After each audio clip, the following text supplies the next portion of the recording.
I actually met at Old Main Student Center at the time, and I thought I was the man on campus. I was with my roommate, and she came and she knew my roommate. She came to her post office box, or I think all the letters were there. Yeah. And she said hello to my roommate, but didn't pay attention to me. And I was like, what's going on, man? I'm the man, and she's not responding to me. My friend said, look, this is a friend of mine. She's a very nice person. And I said, but she's, nice. So we had a party at our apartment that weekend. I think it was the weekend, and you were invited to that party. And we met, we had a dance, and that was it. That was it for me. Everybody knew Adrienne, but I didn't have any opportunity to get to know her because I traveled all the time in the advancement department. But after I left Macalester and I was looking at people I wish I'd known better, Adrienne was one of those people I always wanted to know better. And we were friends on Facebook. So at one point in 2017, I think, I emailed her and I said, do you want to have a cup of coffee sometime? I'd love to get to know you better. He was dating my friend's roommates, and I was dating a friend of his, right? At some point, yeah. Yeah, at some point. And that was sort of over first semester. Right. And then we started dating really in January. Yeah, in January. I mean, I was interested from the beginning. Kevin was not. So that's maybe more for you to answer. We had a pre-orientation Facebook page for all of the new students to get to know each other. And I had put out what my interests were. Like, I rode in high school, so I put that out. We had unicycles on campus, or tricycles, and I said, we used to have tricycle races in high school, and I thought that was a lot of fun. And Rachel replied saying she was interested in all of the exact same things. And I thought, oh, that's kind of weird. Not interested in, but we did the same things at my high school. And then we were in the same class, and we just ended up connecting that way. I had made this solemn oath before I came to Macalester that I would never date anyone at Macalester. I mean, it's just too small a place, and I wanted to focus on my job, and so I've stuck to that rule.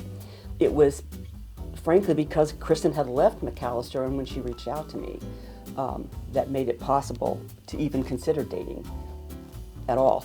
And this email that she sent to me, you really don't have to be a language scholar who does close textual analysis, like what I do in my job at Macalester, to see that there was perhaps more than you want to just have a cup of coffee with me in that invitation.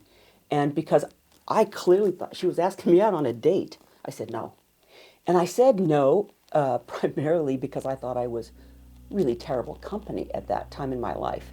I felt like I was self-centered and would fall into weeping unexpectedly, and I didn't think that would make me a very good dating partner. So I said, no, absolutely not. I'm not good company.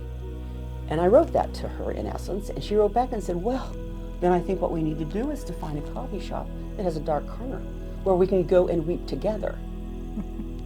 There are always good reasons to weep. We both finished our degrees at the end of 1969.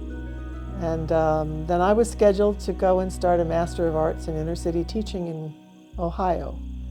And then as he came to go to begin his doctoral studies here in Washington at Johns Hopkins, he had to come through Cleveland on the way.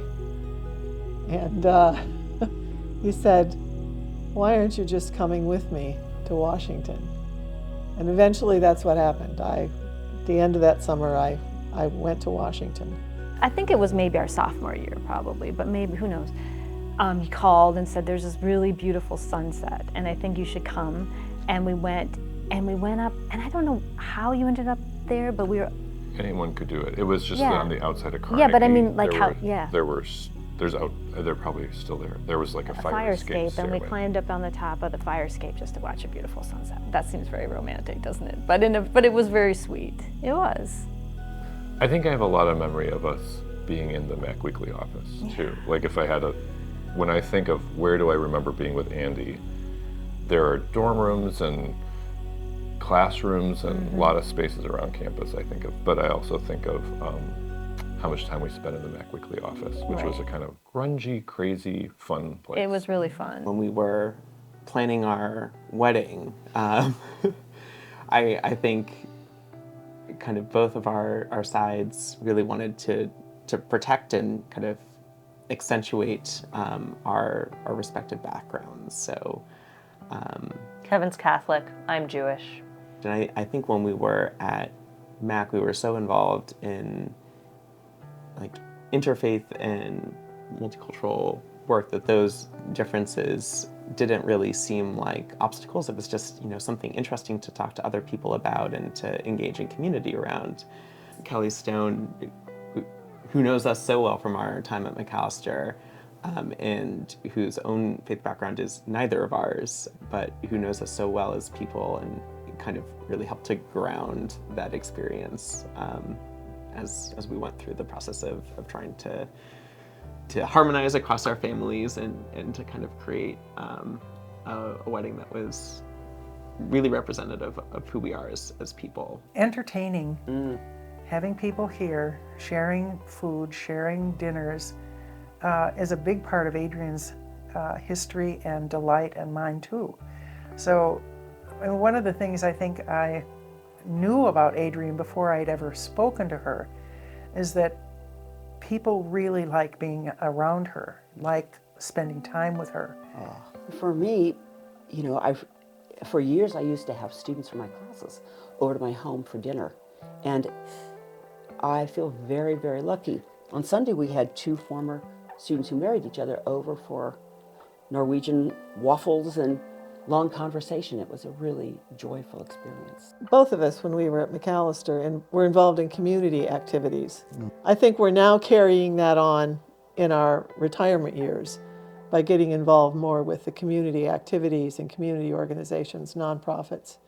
Did we get that from Macalester? Probably so. I think we did. Yes. Yeah. Since he joined the alumni board, we've been going back to the Twin Cities twice a year. I mean, the last visit was especially nice. I think the Mac Fest was a very successful endeavor, and we got a chance to talk to a wide range of students when they were exhibiting their research projects and stuff.